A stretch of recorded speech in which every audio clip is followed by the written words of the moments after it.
The dealership wanted almost $500 to change the transmission fluid on my Nissan Murano, so I decided to do it myself. First, I bought the transmission fluid from Mitsubishi instead of Nissan. Since the two companies share CVT technology, Mitsubishi offers a fluid that meets the same specification my Murano requires, and it was about $5 cheaper per quart. Next, I got the car on ramps, put it in park, and made sure to put cinder blocks underneath it so I don't get crushed, and apply the emergency brakes so it can't accidentally roll. For this job, you'll need a skinny flathead screwdriver, a ratchet with a 19mm socket, a funnel, pan, shop towels, and of course 3 quarts of trans fluid.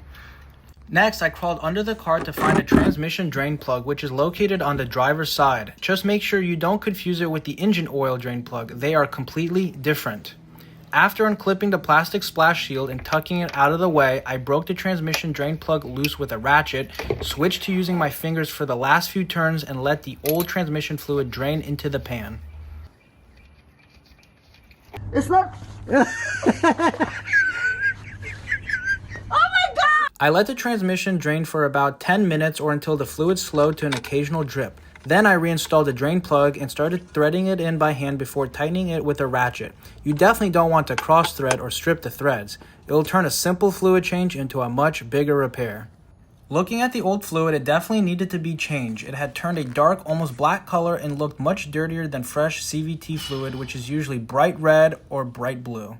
Finishing up the bottom of the car, I reinstalled the splash shield and cleaned up any transmission fluid that had dripped onto the bottom of the pan using some brake cleaner and a shop towel. And now for the fun part, filling her back up. These are the 3 quarts of J4 CVT fluid I'm using. Before I started pouring, I made sure to clean the funnel. The last thing you want is dirt or debris making its way into the transmission through the fill tube. With everything clean, it was finally time to start filling it back up.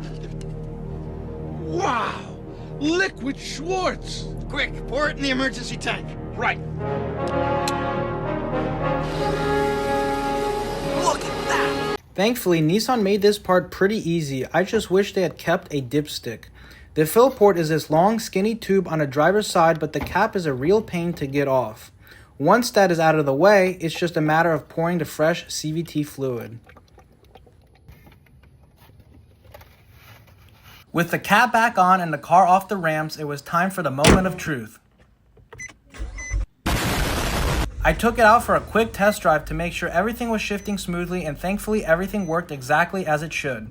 So that's how I changed the transmission fluid on my Nissan Murano, saved hundreds of dollars, and learned a new skill along the way. Would you tackle this job yourself?